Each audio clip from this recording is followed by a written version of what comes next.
OSMF यानी कि oral सब म्यूकस फाइब्रोसिस। ओरल सब म्यूकस फाइब्रोसिस में परेशानी क्या आती है?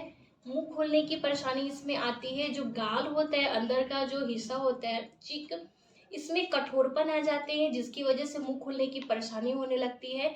कुछ भी अगर आप तीखा या गर्म खाते हैं तो उसमें जलन होने लगती है। सर, ये जो ओरल सब म्यूकस फाइब्रोसिस की परेशानी होती है, अगर ये जो प्रॉब्लम है ओरल सब म्यूकस फाइब्रोसिस की, अगर किसी पेशेंट में एडवांस स्टेज में डिटेक्ट होता है तो वैसे केसेस में पेशेंट जो होते हैं वो घबराने लगते हैं, सही इलाज के बारे में नहीं सोचते हैं एंड सही समय पे उसका इलाज नहीं करवाते हैं।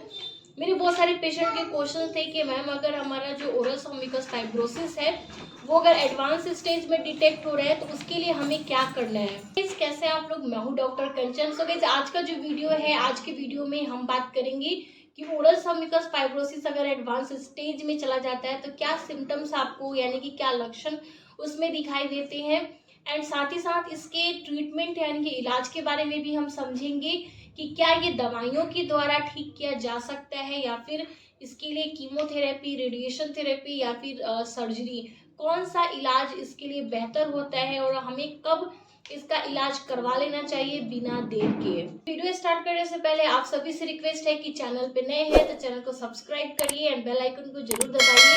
इससे मेरे जो भी नए वीडियो आएंगे उनका नोटिफिकेशन आपको मिल पाएगा। तो गाइस, आज का जो वीडियो है काफी इंपॉर्टेंट होने वाला है, सो लास्ट तक इसे जरूर देखिए। सो गाइस, ओरल सब म्यूकस फाइब्रोसिस क्या होता है, इसमें क्या परेशानियां आती हैं, इस पे बहुत सारे मेरे वीडियोस हैं। अगर आप जानना चाहते हैं तो लिंक आपको डिस्क्रिप्शन बॉक्स में मिल जाएगा। सो ये जो ओरल सब म्यूकस फाइब्रोसिस जो होती है, बेसिकली इसका जो होने का कारण होता है वो होता है बीटल या फिर एरिका नट की वजह से, जिसे आम भाषा में हम सुपारी कहते हैं। जो पान वगैरह में यूज की जाती है जो सुपारी होती है, इससे ओरल सब म्यूकस फाइब्रोसिस की बहुत ज़्यादा प्रॉब्लम होती है। फिर गुटखा, जो लोग गुटखा का सेवन करते हैं उसकी वजह से भी इसकी प्रॉब्लम होती है। बेसिकली एडवांस स्टेज में होता है क्या है, क्या लक्षण आपको नजर आते हैं, तो आप जो गुटखा खाते हैं तो जिस भी एरिया में गुटखा को जो लोग रखते हैं, चाहे वो लिप्स के राइट या लेफ्ट साइड रखें या फिर अपने गाल में दबा के रखते हैं, तो जिस भी एरिया में जब गुटखा को आप रखते हैं तो वो जो एरिया होता है वहां पर सबसे पहले ओरल सब म्यूकस फाइब्रोसिस की प्रॉब्लम आपको हो जाती है। एंड जरूरी नहीं है कि सिर्फ उसी साइड होगा, लेकिन जो शुरुआत होती है वहीं से होती है एंड देन आपके ऑल ओवर माउथ में भी इसकी प्रॉब्लम्स बढ़ते चली जाती हैं। सुपारी या गुटखा खाने की वजह से जो म्यूकोजा होती है उसमें फाइब्रस बैंड बन जाते हैं।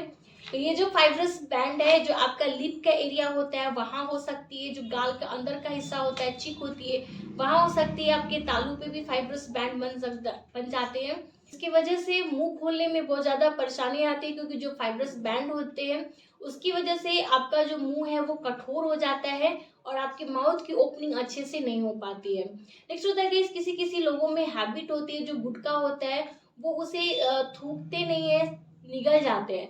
तो निगलने की वजह से क्या होती है, वो जो हार्मफुल केमिकल होती है वो आपके गले से होके आपके पेट के अंदर जाती है। तो जब वो गले से पास होती है तो उसके कारण आपका जो गला है वो भी अफेक्टेड होता है, उसमें भी कठोरपन आ जाती है एंड ओरल सब म्यूकस फाइब्रोसिस की प्रॉब्लम जो है आपके गले तक पहुंच जाती है, जिसके कारण आपको खाना निगलने में बहुत ज़्यादा परेशानी आती है।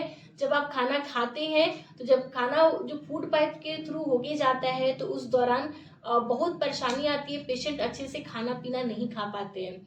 नेक्स्ट जो लक्षण होता है गाइस एडवांस स्टेज में, वो होता है कि जो यूवला होती है, जिसे हम काक कहते हैं या फिर गले की घंटी कहते हैं, उसमें सूजन आ जाती है। ओरल सब म्यूकस फाइब्रोसिस की वजह से सूजन आने की वजह से क्या होता है कि वो ब्लॉकेज कर देता है उस एरिया को। तो जब आप खाना खाते हैं तो आप अच्छे से निगल नहीं पाते, अंदर की तरफ जो गले में खाना है आपका अच्छे से जा नहीं पाता है, तो खाना खाने में परेशानी आ जाती है, पानी पीने में भी परेशानी आ जाती है एंड बोलने में भी परेशानी आती है। साथ गाइस, अगर आप कुछ तीखा या गर्म खाना खाते हैं तो उसमें आपको बर्निंग सेंसेशन की प्रॉब्लम भी आती है एंड मुंह खोलने में परेशानी तो आती ही है। सो ये जो एडवांस स्टेज होता है ओरल सब म्यूकस फाइब्रोसिस की, जैसे कि ये जो कंडीशन होती है, ये जो बीमारी होती है, ये प्री कैंसरस होती है, तो इसमें चांसेस भी होते हैं कि ये कैंसर में कन्वर्ट हो सकता है अगर आप ज़्यादा डिले करते हैं तो। चलिए अब इसके इलाज के बारे में हम समझते हैं कि क्या ये दवाइयों के द्वारा ठीक किया जा सकता है। अगर आपका ओरल सब म्यूकस फाइब्रोसिस का जो स्टेज है वो एडवांस स्टेज में पहुंच चुका है, तो फिर वैसे कंडीशन में दवाइयों का असर नहीं होता है, दवाइयों के द्वारा इसे ठीक किया नहीं जा सकता है। अगर हम बात करें इंजेक्शन की, तो इंजेक्शन के द्वारा भी ये ठीक नहीं हो पाता है। तो इसका क्या इलाज है? अगर हमारा ओरल सम्यूकस फाइब्रोसिस जो है एडवांस स्टेज में आ चुका है, तो उसके लिए सर्जरी नेसेसरी हो जाती है, सर्जरी करवाना जरूरी हो जाता है। सर्जरी के द्वारा ही इसका इलाज किया जाता है। जो फाइब्रस बैंड होती है, जो बन जाती है, उसे हम सर्जरी के द्वारा रिमूव करते हैं, निकालते हैं। इसका लेजर थेरेपी के द्वारा भी रिमूवल होता है।